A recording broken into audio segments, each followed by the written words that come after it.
Unfortunately, it's that time again that we must take inventory of the Jacksonville Jaguars, a look at the past and a look at what we hope is the future. Here on Locked On Jaguars.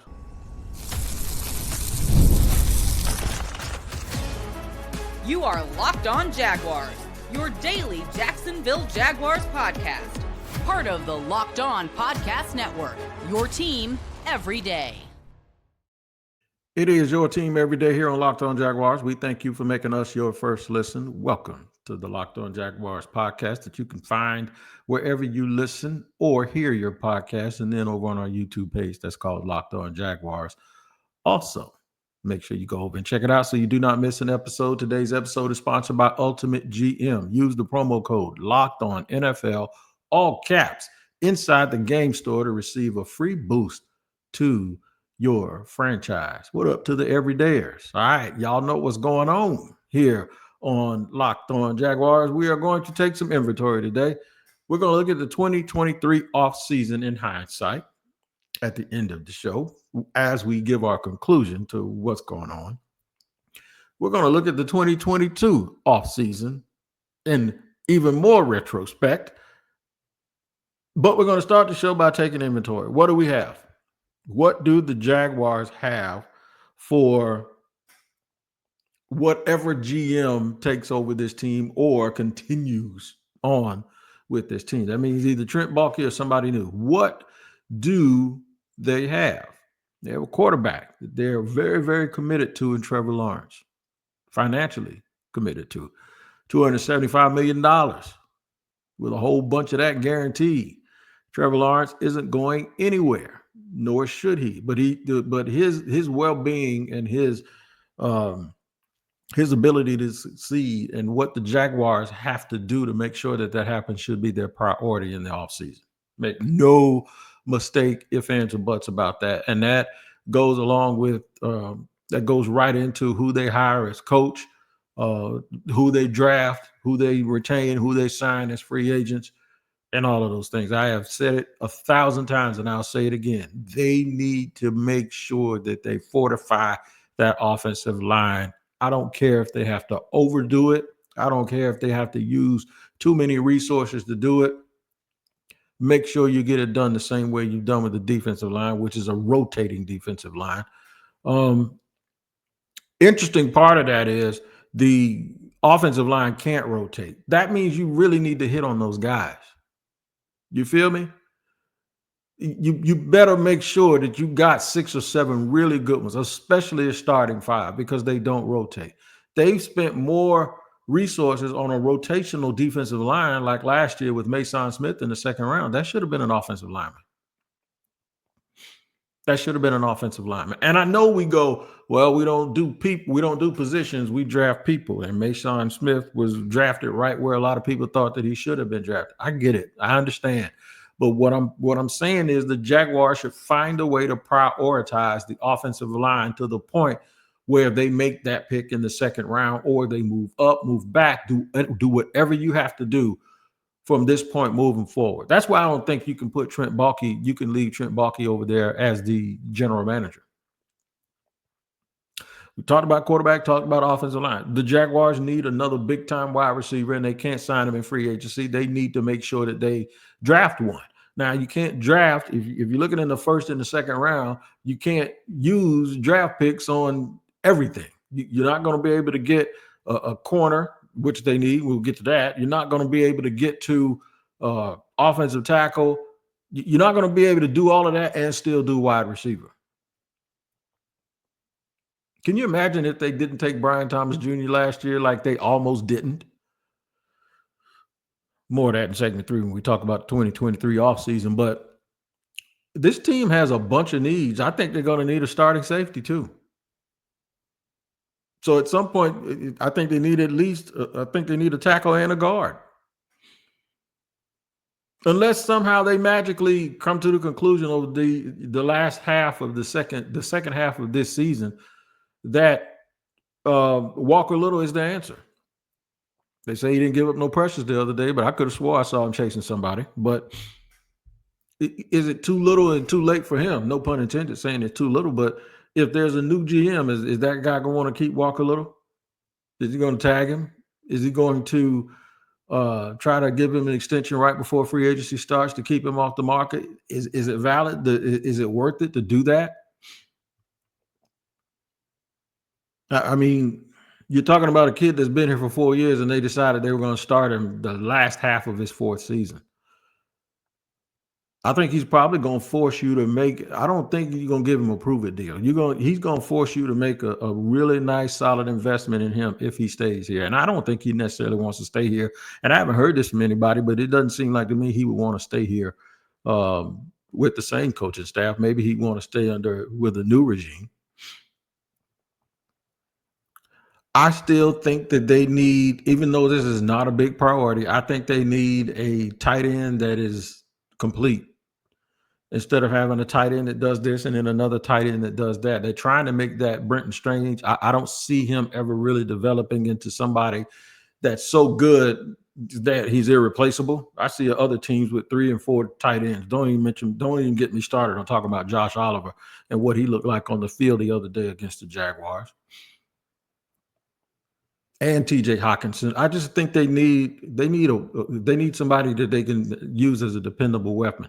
And I know Evan Ingram had a lot of stats last year, but I've never viewed him as that guy. And I'll be quite honest with you, I just don't like tweeners. Unless you're like a great transition.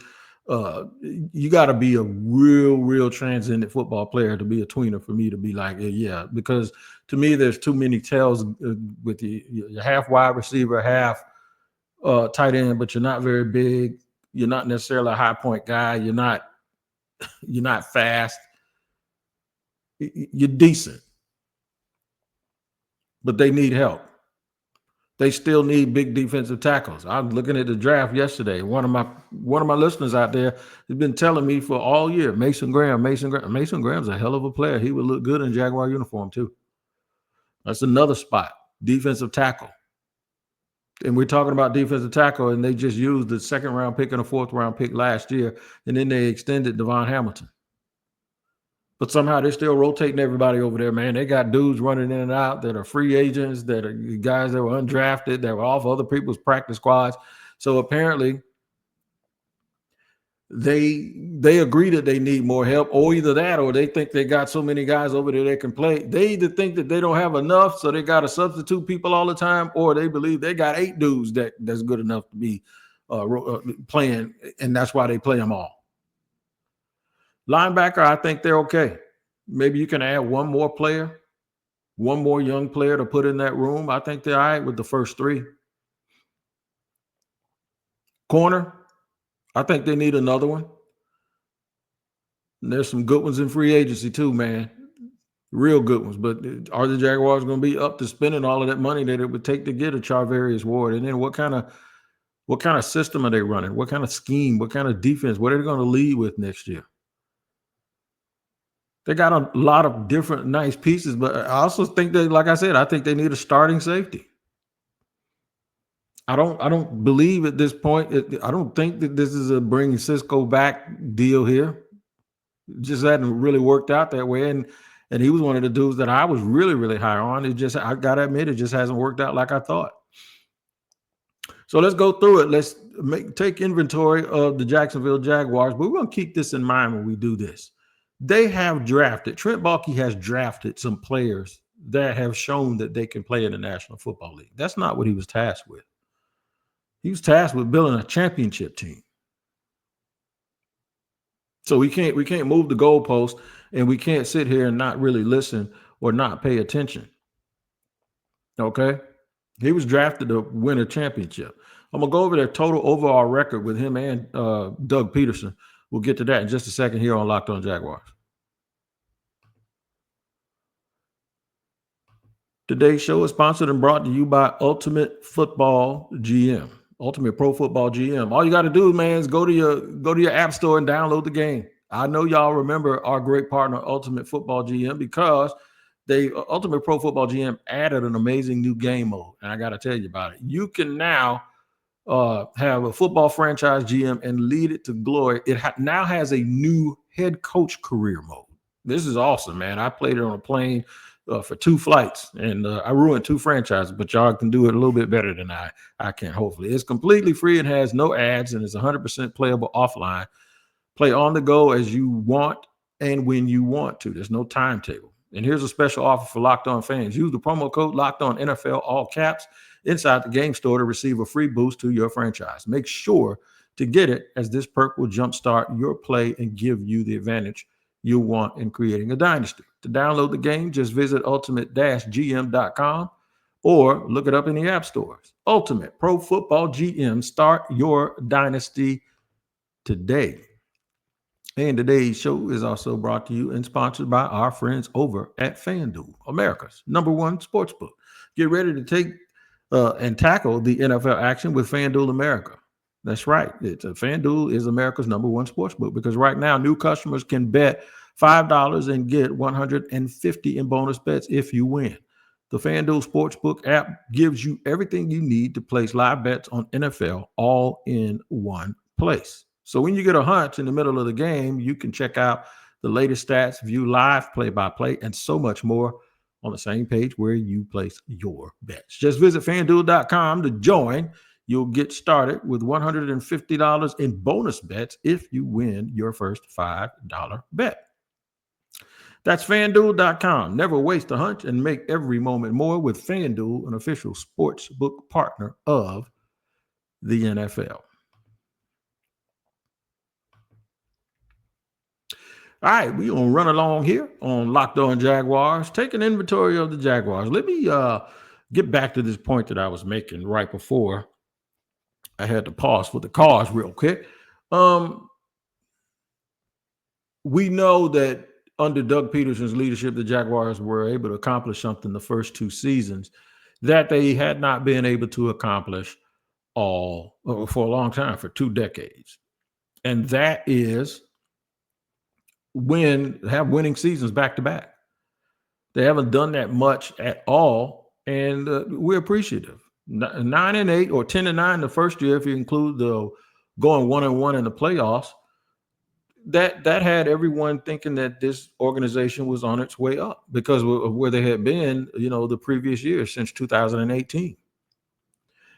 And then they got off to a fast start. When you look at the finish that they had, they finished the season 2 years ago. They were 2-7, and then they ended up being, they basically went 8-2 in their last 10 games, including the 2 in the playoffs. And then they started the next year 8-3. So the Jaguars were 16-5 over 21 games.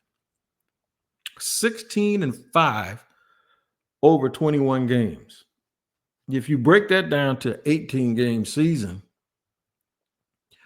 instead of 21, you probably looking at, I ain't going to try to even sit here and do the math right now. That's that Duval County education for you. I thought I was going to be able to pull that out real quick, but I can't. I'm just trying to look at the percentage. How much of a percentage is 16 out of 21? So you're looking at high 70s.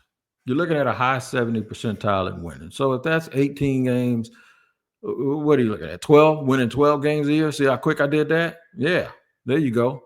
I learned how to add and subtract fast by shooting dice back in the day when I was a kid, but that's another story for another day. Here you go. So what we're going to do is we're going to say that over those 21 games, the Jaguars were one of the best teams in the league record-wise.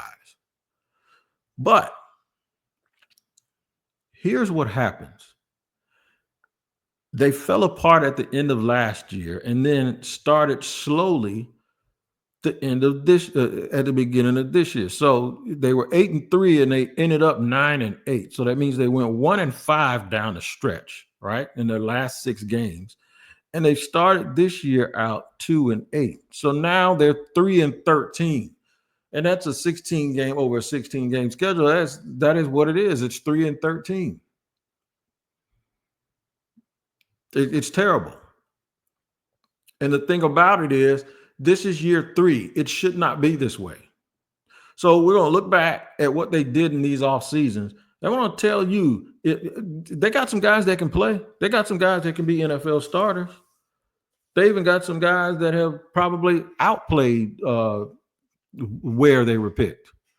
But it doesn't mean anything It doesn't mean anything because they haven't been able to add it up. We can talk about this year. Brian Thomas Jr. is going to be a star. You just got to figure out a way to use him. And they almost didn't have him, by the way. All right. Mason Smith, they still need a defensive tackle. They took one with the 48th pick last year. You tell me. Jaron Jones has a good little future as a nickel. I don't think Javon Foster is ever going to play meaningful snaps with the Jaguars, the tackle that they took in the 4th round out of Missouri. Jordan Jefferson, nice rotational piece, not great. DeAndre Prince, I haven't seen enough of him. Keelan Robinson, haven't seen enough of him. They got a good kicker in Cam Little, and Miles Cole, who they picked in the 7th round, is one of those dudes that was in the rotation this year. He hadn't done a whole bunch. Let's skip 2023. Let's go back to the very beginning of the Doug Pederson part of the Trent Baalke era. Because at this point, that's all that really matters. Because, I don't want them to be able to try to separate Doug Pederson from the rest of this stuff.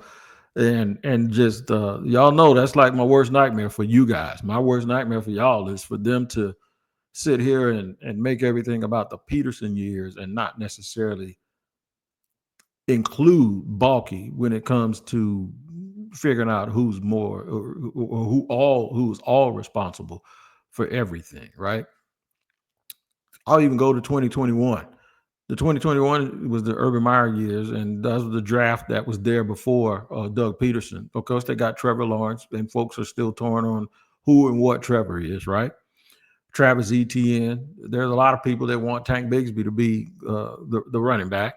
They signed Tyson Campbell, who has to stay healthy, but he has an impact on the game when he's there. We had that discussion about Walker Little, who was there. 2nd pick in the 2nd round that year. And we discussed Andre Sisco's, the 1st pick of the 3rd round, who's not there. The 1st pick of who probably won't be here next year. Jay Tufele is gone. Jordan Smith isn't here. Luke Farrell is still here, but okay. So out of that, you have one guy who folks question, and that's Trevor Lawrence. Like the impact of Trevor Lawrence, and there's some. I would say Tyson Campbell is going to end up being the 2nd best player from that draft for this franchise. You look at 2022, and that's where we'll go now. I think Trayvon Walker's a bona fide star. And that's probably the pick that Trent took the most heat for.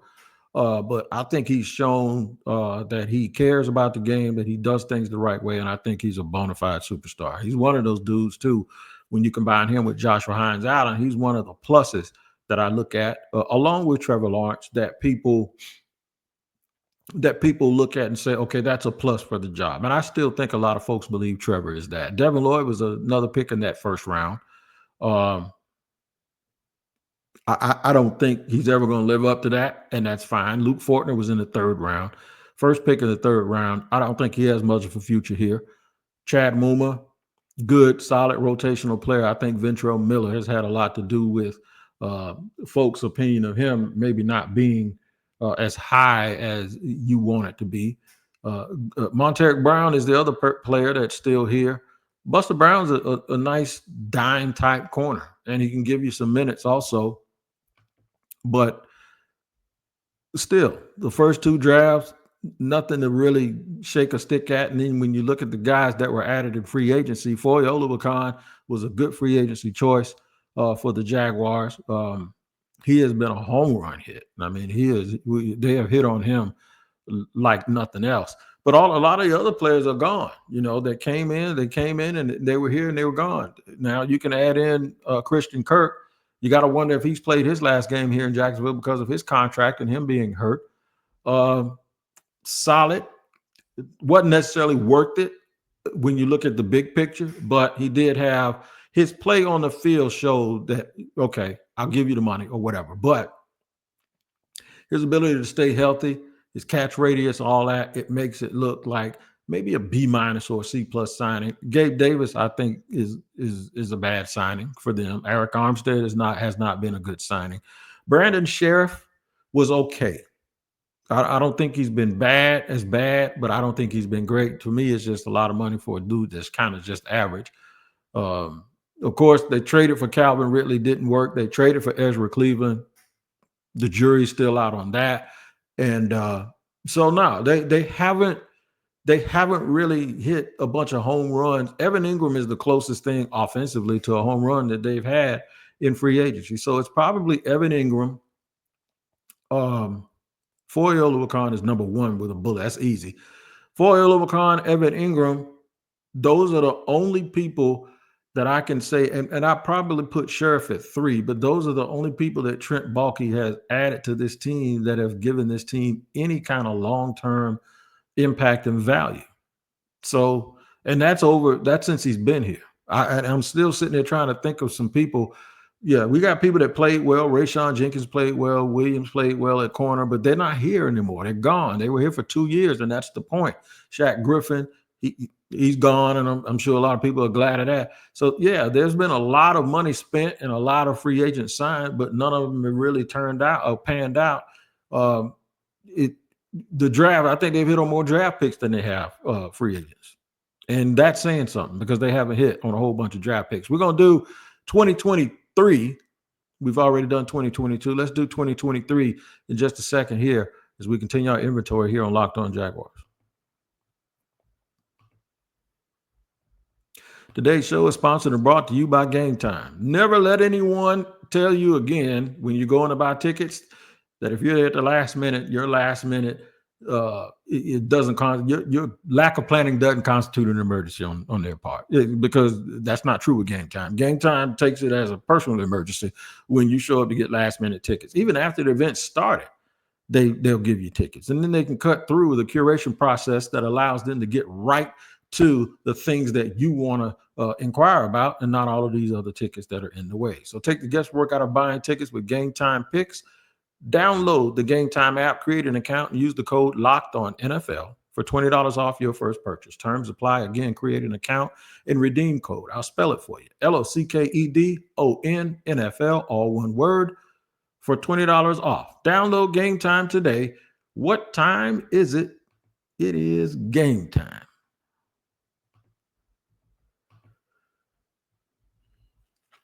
All right, moving along here on Locked On Jaguars. As we take inventory, we're going to take a peek here at the 2023 offseason in terms of draft picks. We've looked at the 21 and the 22 draft. Now we're going to look at the 2023 draft. We even looked at 24 a little bit, but we don't give a grade on the draft in the same year it was done. We usually kind of wait a couple of years, right? Let's look at 2023. We do this a little bit. We'll give a little bit of grace to this too, because these guys are only in their second season. Anton Harrison, he hasn't really made the strides that I thought he would. I thought he played better as a rookie. I don't think he's made the strides, or maybe the line has sort of hidden the fact that he probably is playing a little bit better than we think, but you just can't tell because the line just looks like it's terrible all around a lot of times. But he's still a really, really good prospect. I still wonder whether he'd be better at left tackle than right tackle. If he could play left tackle, if they think he's better, or somebody else thinks he's better over there, that might help them, because I think it's easier to find a bookend right tackle than it is to find a stud left tackle to play opposite of him. Brenton Strange has been better than I thought, but that still is not good enough to warrant the fact that he was picked in the second round. Although he has had some gains, he has done some things. He's one of those dudes too that I keep saying he can play. He can play. Tank Bigsby has been worth the third round pick. Tank Bigsby might be the best running back on this team. He has absolutely been worth that. Ventrell Miller, now that he's healthy, he's been a really, really good player. See, this draft isn't that bad right here. In fact, I would say the 2023 draft was decent, and a lot of people didn't like it. I think I was even a little critical of it because they didn't go out and get an interior offensive lineman at some point, and I wanted them to also get a wide receiver, but they didn't do it. But they got some good players. Tyler Lacey is a rotational player. I don't see him do a whole lot, but I see him out there a lot. I like Yasir Abdullah better than most people. But these guys aren't bad. Antonio Johnson has played a lot of football for this team.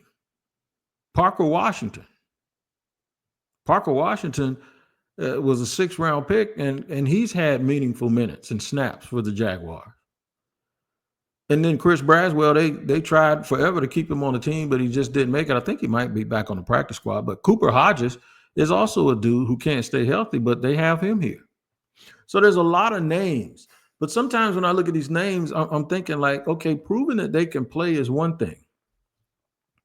Can they win? Are they good enough? When you couple that with their free agency misses, the answer is no.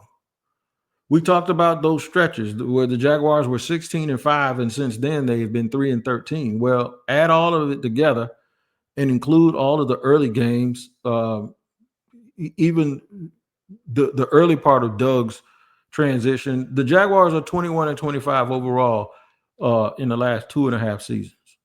That is not what this team was built to be, and that is why they're going to be making changes.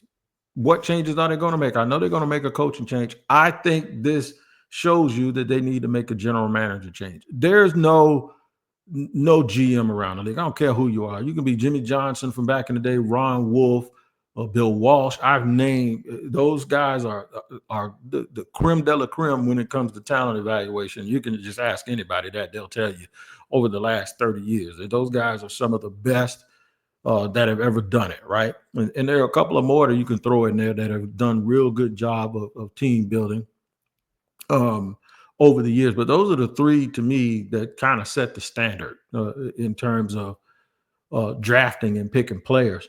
And